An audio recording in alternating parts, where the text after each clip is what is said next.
നമുക്കിനി ഇതിലേക്ക് ഒരു 10 ചുള ചുവന്നുള്ളി ചെറുതായിട്ട് അരിഞ്ഞതാണ്, ചെറിയ ചുവന്നുള്ളിയാണ്. പിന്നെ നന്നായിട്ടിട്ട് വഴറ്റി കൊടുക്കാം. ലേശം ഉപ്പിട്ട് കൊടുക്കാം.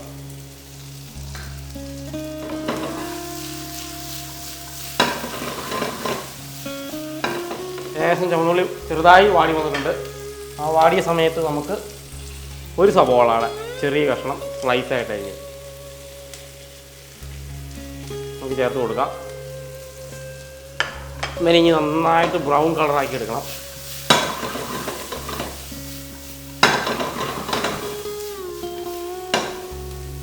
നമുക്ക് ചെറിയ തീ കിടന്ന് ഇവനെ നന്നായിട്ട് ബ്രൗൺ കളറാക്കി എടുക്കാം. ഈ ചുവന്നുള്ളിയൊക്കെ ഇട്ട് ഉണ്ടാക്കുമ്പോൾ നന്നായിട്ട് ബീഫിനൊക്കെ നല്ല രുചി കിട്ടും.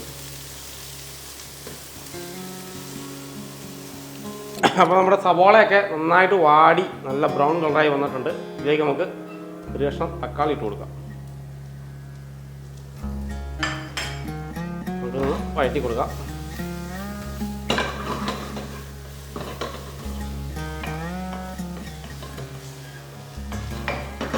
നമുക്കിതിലേക്ക് ഇനി മസാലകൾ ഇട്ട് കൊടുക്കാം.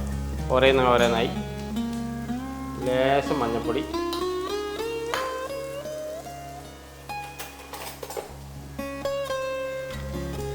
ഒരു ടേബിൾ സ്പൂൺ കാശ്മീരി മുളക് പൊടി, 1/4 ടീസ്പൂൺ മല്ലിപ്പൊടി. നമ്മൾ മീറ്റ് മസാല ചേർക്കുന്നുണ്ട്, അതുകൊണ്ടാണ് നമ്മൾ മല്ലിപ്പൊടി കുറച്ചിടുന്നത്. അതുപോലെ തന്നെ ഒരു ടേബിൾ സ്പൂൺ മീറ്റ് മസാല.